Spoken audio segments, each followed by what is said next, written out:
Emang benar, bekam itu banyak manfaatnya untuk penyakit kronis dan degeneratif. Assalamualaikum warahmatullahi wabarakatuh. Salam sehat dengan bekam, bekamnya bekam sehat. Saya Tri, relawan edukasi bersama berbagi bersama. Ketika kita bicara tentang bekam, maka target bekam itu salah satunya adalah darah, organ sistem sirkulasi yang terdiri dari jantung, pembuluh darah, dan darah itu sendiri. Maka yang berdampak langsung mendapatkan manfaat adalah tiga organ ini. Kalau ada orang kolesterol tinggi, diabetes, kemudian asam urat yang tinggi, hiperlipidemia, kemudian hipertensi yang nyerang pembuluh darah, banyak sumbatan-sumbatan sehingga metabolismenya menurun, seperti keluhan sakit kepala, gampang capek, ngantukan, pegel, di setiap minggu pasti ada, atau gangguan jantung, baik itu ritme jantungnya, jantung yang detaknya berlebih, maka manfaat bekam ini berdampak pada keluhan-keluhan itu tadi.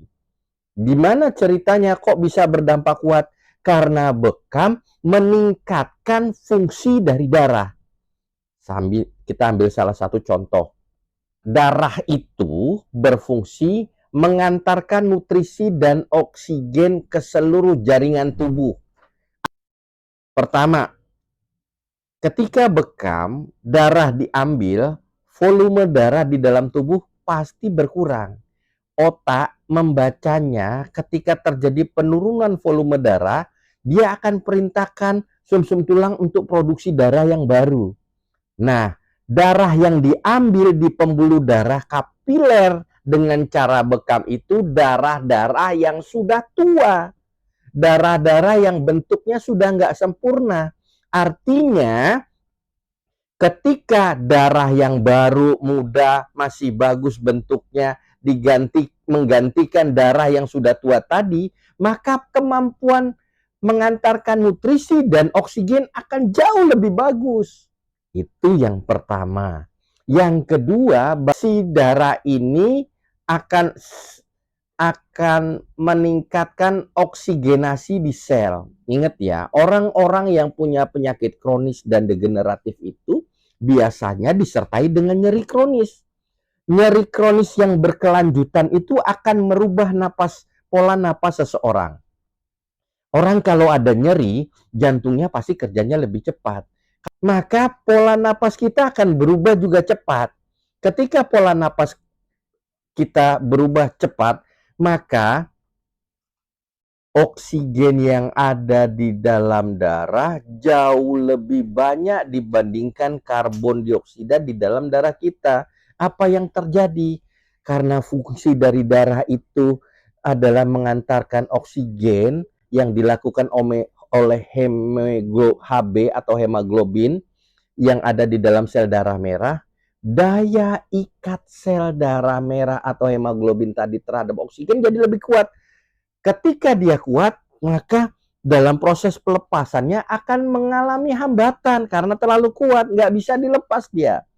Ketika Anda mengkop dengan tekanan negatif 3 sampai 4 menit itu ternyata akan meningkatkan kadar karbon dioksida di dalam tubuh kita.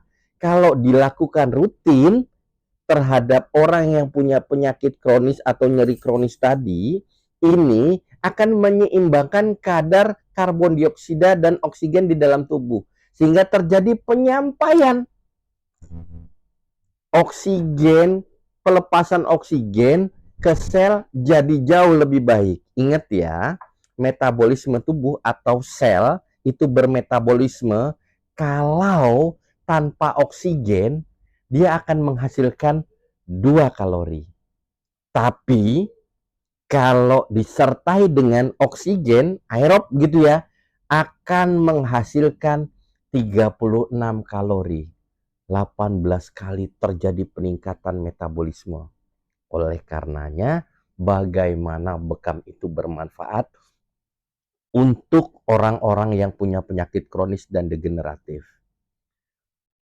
Yuk, kirim pertanyaan di kolom komentar atau ikuti kami untuk mendapatkan informasi yang lebih dalam tentang bekam, baik itu bagaimana mekanisme kerja bekam, manfaat bekam, cara bekam untuk kasus-kasus tertentu.